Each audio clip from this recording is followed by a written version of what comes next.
Did you know Susan Sontag? I knew her slightly, yes. I had gone to Columbia College, and she taught there.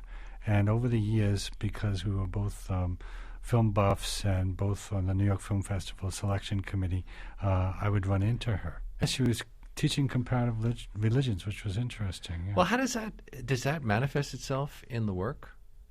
Well, I do think that she tried to find a spiritual dimension in aesthetics. So she herself was not really interested in pushing any organized religion, but she was very interested in work that had a kind of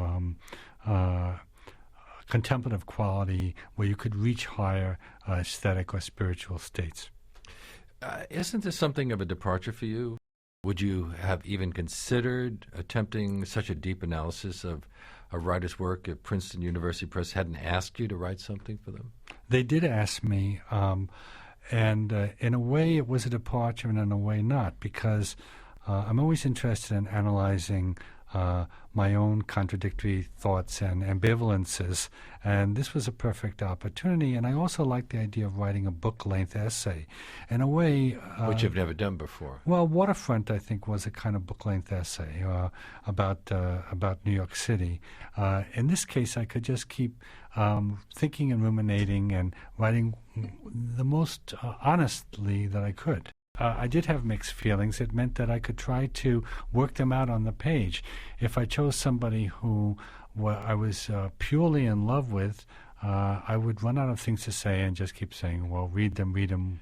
What can I say? But with Sontag, I loved some of her work, and others I disagreed with or mistrusted. Some of the work that I loved, I also disagreed with.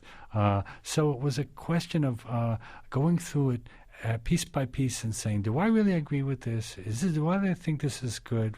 And so in a way it was a much more dynamic relationship to a subject than I could have done if I just picked somebody who I admired. A lot of the work that I like the best, her 20, 25-page essays, she would take a position, she would zero in on it, and she would nail it.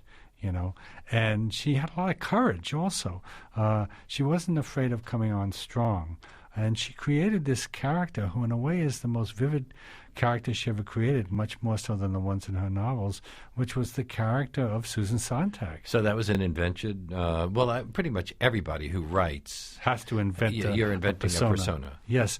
In her case, she was this kid from Arizona and California who grew up in the lap of American popular culture and felt very alienated from it, and came east and then went to Europe. And so in many ways she was trying to be a European intellectual from an unlikely background.